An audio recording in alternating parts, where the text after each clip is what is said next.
Hello à toi, entrepreneur qui impacte. Je te souhaite la bienvenue dans le podcast qui va te permettre d'atteindre ta liberté financière non négociée grâce à un business kiffant, rentable et surtout durable. Bienvenue dans le podcast Entrepreneur né pour impacter. Et dans cet épisode, j'ai envie qu'on parle de mon histoire personnelle et professionnelle, parce que les deux sont intimement liés, sur les appels. Comment je suis passée de 150 appels découvertes à zéro appel découverte, appel de vente, tu les appelles comme tu veux, tout en conservant mon chiffre d'affaires. Alors aujourd'hui, j'ai envie de te raconter ce qui m'est arrivé sur mon parcours entrepreneurial et dans mon histoire.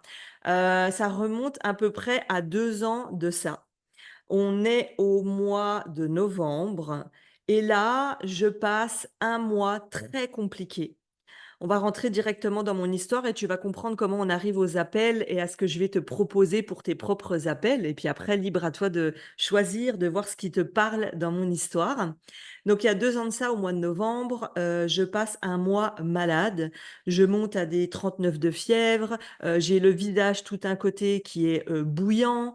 Je fais des lives et tu connais mon énergie. Et là, je me rends compte que je me dis, mais j'ai l'impression que j'ai des mouches devant les yeux, que je vais tomber dans les pommes. Je coupe mes lives, je me sens mais complètement vidée de mon énergie, épuisée. Et là, je passe une batterie de tests. On se dit que c'est un virus, donc on cherche les choses classiques. Après, on va un petit peu plus loin. Puis au bout d'un moment, quand beaucoup de tests sont faits, qu'on trouve pas ce que j'ai, je me dis, mais c'est pas possible, j'invente pas ce qui m'arrive. Là, j'ai la chance de tomber sur un bon médecin qui me propose des examens différents. Et là, on me dit, effectivement, il y a un problème.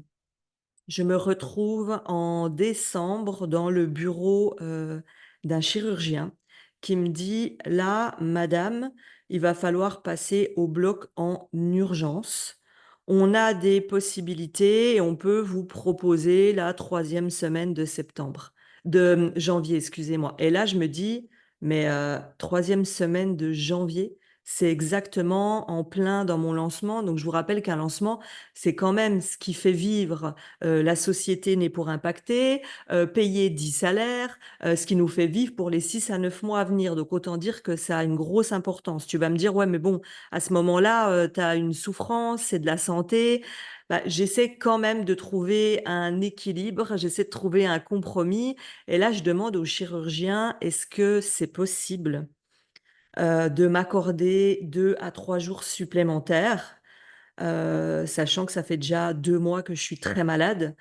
Et il me dit: «Oui, oui, ben, on trouve un arrangement». Donc j'avais ma semaine de challenge et en gros, ce que je lui demande, c'est de me laisser faire ma semaine de challenge qui est quand même organisée déjà depuis 2 mois. On a, 2 000 inscrites. Enfin, je te laisse imaginer dans ma tête ce qui se passe, émotionnellement entre le côté santé, le côté: «Qu'est-ce qui va se passer? Comment ça va se passer?» Enfin, là, tu connais comment ça se passe dans la tête et surtout dans la tête des femmes. J'anticipe des choses, assez graves et je me dis: «Comment je vais gérer la suite et le retour et le rétablissement et tout ça?» Tout le monde est un peu pris au branle-bas de combat, donc les chirurgiens, les médecins. Je fais le choix de ne pas du tout en parler à ma famille pour pas les inquiéter. Je préfère que personne ne soit au courant, donc autant dire que les fêtes de Noël, c'était pas les plus agréables pour moi parce que personne ne savait, ce que je traversais, mais ça, c'est une aparté. C'était un choix, pour protéger mon entourage et donc je demande: «Laissez-moi 3 jours, je fais mon challenge» et dans mes challenges, moi, ce que je faisais, c'est que j'avais une semaine complète de challenge et la semaine qui suivait, voire les 10 jours qui suivaient, je réalisais à peu près, 50 appels. Parce que pour moi, les appels, ce qu'on appelle découverte, vente, c'est un moyen de connecter humainement et c'était un moyen pour moi à l'époque. Donc je te rappelle que j'ai quand même 7 ans de mentoring business. Ça fait au moins 4 ans que je fonctionne comme ça, que pour moi, c'est obligatoire, essentiel de rencontrer, chaque personne qui veut intégrer mon académie. Je me dis: «Il faut que je les rencontre toutes, il faut que je discute avec toutes». Enfin, j'y prenais vraiment une attention, un cœur, un engagement, sans faille depuis 4 ans. Donc je te laisse imaginer 150 appels par an, ce que ça fait sur 4 ans. Et puis là, bah, j'ai pas le choix. J'ai pas le choix parce que là, je vais être au bloc et honnêtement, je m'étais engagée envers moi-même à partir du moment où je finis mon challenge. J'avais prévenu mon équipe, plus rien ne me concernait. Il fallait qu'on me laisse, de sur 1 semaine ou 2, je ne sais plus à l'époque où, j'ai plus de business. C'est moi avant tout. Hem Et là, je laisse l'équipe totalement prendre les choses en main et là, je me dis: «Je vais pas pouvoir faire ces fameux appels auxquels, je tenais tant». Et puis, je me suis rassurée en repensant aux derniers lancements, aux derniers appels. Certes, j'imaginais pas une autre possibilité. Par contre, je me rendais bien compte que ça me prenait déjà 50 heures dans mon agenda tous les 3 mois et au fond de moi, alors peut-être que j'ai essayé de me rassurer, au fond de moi, je ressortais quand même assez frustrée, de me dire que ces appels, en réalité, ne servaient à rien. Parce que tu sais, quand tu es prête à enlever les œillères, ben, là, tu places les vraies choses et les vraies choses, c'est que quand j'avais des appels, les personnes me disaient quasiment à chaque fois: «Oh non, mais j'avais juste envie d'avoir un appel avec toi, je suis tellement contente, bon, bah, j'ai choisi le 9 mois, mais tu es sûre c'est bien?» Enfin, c'était vraiment et puis en plus, je te le donne en mille, je faisais des appels d'1 heure. Oui, parce que j'étais pas sur le quart d'heure et la demi-heure. Donc tu vois comme quoi j'étais enfermée dans mon modèle, j'étais enfermée dans mon idée et puis parfois et ben, là, dans ce cas-là, la vie m'a pas laissé, le choix. La vie m'a bousculée par cette épreuve en me disant: «Bah, là, tu feras pas d'appel et comment tu peux faire autrement?» Et je me suis vraiment rendu compte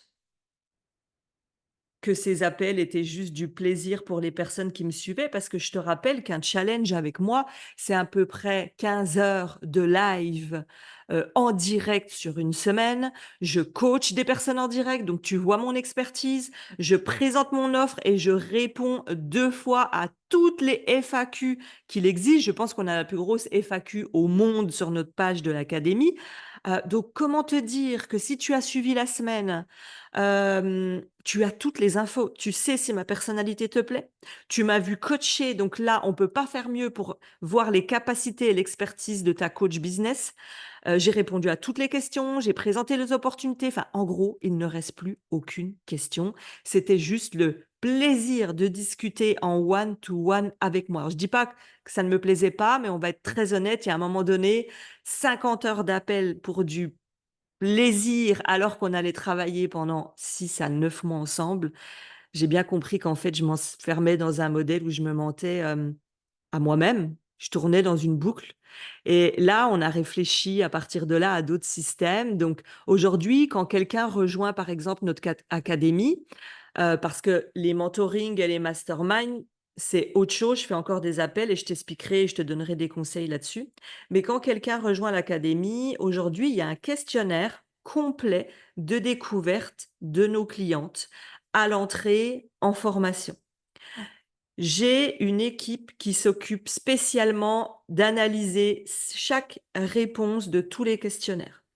Sur à peu près 10 candidatures, on refuse environ, selon les cohortes, 2 à 3 personnes, soit parce qu'elles nous semblent pas prêtes, soit parce que pour nous, c'est complètement sur autre chose qu'elle doit aller travailler, soit parce qu'elle est faite pour un autre programme, soit parce qu'on estime que ça ne lui convient pas. Et en général, dans les réponses qu'on pose, on se rend compte très vite de ce qui matche ou pas. Dans ce cas-là, on contacte la personne, on lui explique qu'est-ce qu'on a analysé par rapport à ces réponses, qu'on estime être juste pour elle et pourquoi aujourd'hui on lui ouvre pas l'accès à nos programmes? Et en réalité, ça nous fait gagner énormément de temps et la personne prend le temps d'écrire, de se livrer.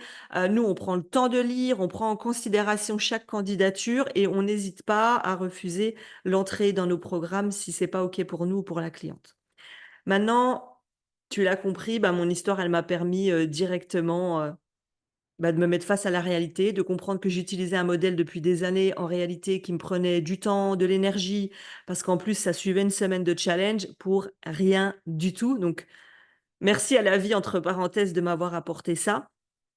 Tout s'est bien passé sur le côté, santé, je tiens à vous rassurer là-dessus aussi.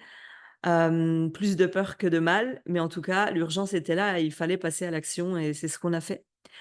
Pourquoi je continue à faire des appels et quand? Alors le seul moment où je fais des appels de découverte, d'audit, c'est pour des entrepreneurs qui ont un niveau, mentoring, mastermind, qui génèrent déjà 3 000 à 40 000 € par mois. Là, je fais des appels parce que on va travailler, vraiment en duo. Il faut vraiment qu'il y ait un fit. Moi, il faut que je prenne énormément de plaisir à travailler sur ce projet avec cette personne. Il faut vraiment que ce soit un match, énergétique parce qu'il y a rien de pire.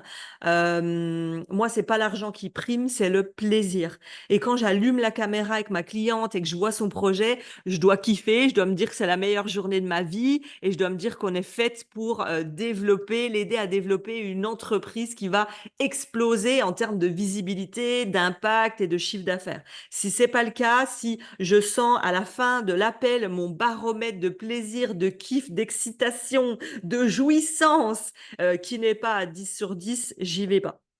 Ce que je pense ensuite des appels, si tu te lances dans le business, pour moi, c'est important de passer par des appels. Pourquoi? Ce n'est que mon avis, tu en feras ce que tu veux. Parce que tu vas avoir une connaissance plus, une connaissance chirurgicale de ton client idéal. Tu vas, te perfectionner dans tes appels. Comment, te sentir de plus en plus à l'aise, de plus en plus confiante. Comment reprendre ta posture de leader lorsque tu présentes ton offre. Parce qu'être convaincu, c'est être convaincante et c'est avec l'entraînement qu'on réussit. On n'obtient pas une médaille d'or au JO en s'entraînant 2 fois dans l'année. Donc, tu te perfectionnes dans tes appels, tu peux améliorer tes offres parce que tu vas entendre, tu vas discuter, tu vas être dans de l'humain, tu vas être à l'écoute des personnes qui sont prêtes ou qui ont l'envie de travailler avec toi, mais qui ont peut-être des doutes, des questions, des réticences, des besoins auxquels tu n'avais pas pensé. Donc, tu vas pouvoir venir améliorer ta communication sur les réseaux, améliorer ton offre. Et dernière chose, pas des moindres, c'est que si tu reçois une personne en appel pour lui vendre un programme, je dis au hasard, à 5, 600 €, 1 000 €, 10 000 €, peu importe. D'ailleurs, je le précise, j'ai dit quand on se lance en business que c'est important d'en faire, mais je vais rajouter quelque chose. C'est important quand on se lance et c'est important quand on lance une nouvelle offre ou un nouveau programme. Pourquoi? Parce que tu repars à zéro sur une nouvelle possibilité, opportunité pour tes clients, bah, tu as besoin de te perfectionner comme quand tu débutes. Et à ce moment-là, quand tu es en appel, imaginons, tu as un programme à 1 000 € et la personne te dit: «Mais vraiment, ça correspond à tout ce qu'il me faut, mais aujourd'hui, j'ai vraiment pas le budget» et puis tu es dans tes lancements, tu es dans tes premières ventes, tu as besoin aussi de te tester. Pourquoi pas ouvrir la possibilité à cette cliente, si tu sens que c'est un match parfait, en lui disant: «Écoute, OK, habituellement, ça dure sur 1 an, c'est 1 000 €, mais si on part sur 6 mois, on serait à 500 €. Comment tu» et de trouver une possibilité de proposer une autre option si c'est OK pour toi. Et si c'est OK, que ce soit ta cliente parfaite, parce qu'on n'est pas là à brader, hein. Je ne parle pas de brader ses tarifs, je parle de proposer une autre option qui serait juste pour ta cliente et pour toi. Ce qui me vient également, c'est qu'à un moment donné, quand tu proposes des offres entrée de gamme, donc moins de 100 €, 200 €, 300 €, chacun définira ce qu'il veut par entrée de gamme. Il y a un moment donné, il faut arrêter les appels parce que c'est plus rentable. C'est juste un moyen de te rassurer, c'est juste un moyen de rester enfermé dans ton modèle comme moi-même je l'ai fait. Mais à un moment donné, il y a aussi une histoire de rentabilité. J'espère vraiment déjà que ces conseils t'ont servi. Ce que tu peux faire aussi pour, tes appels, c'est faire une présélection des candidatures. Il y a des entrepreneurs qui viennent me voir en me disant: «J'ai énormément d'appels, mais je ne vends pas, il y a pas de présélection, n'importe qui peut prendre rendez-vous dans ton agenda». À la fin, tu as un agenda qui est, booké, mais pour autant, tu as pas de vente. Donc, pense au questionnaire de présélection pour valider les appels. Voilà les conseils que j'avais. J'espère que mon histoire t'aura servi. N'attends pas que la vie vienne te bousculer pour que tu puisses changer un modèle. Demande-toi si c'est nécessaire, pourquoi c'est nécessaire et à partir de quand ce modèle ne sera plus OK dans ton business. En tout cas, j'espère que cet épisode t'aura servi, que mon histoire t'aura servi. Je te souhaite une belle journée, belle soirée et à bientôt dans un nouvel épisode.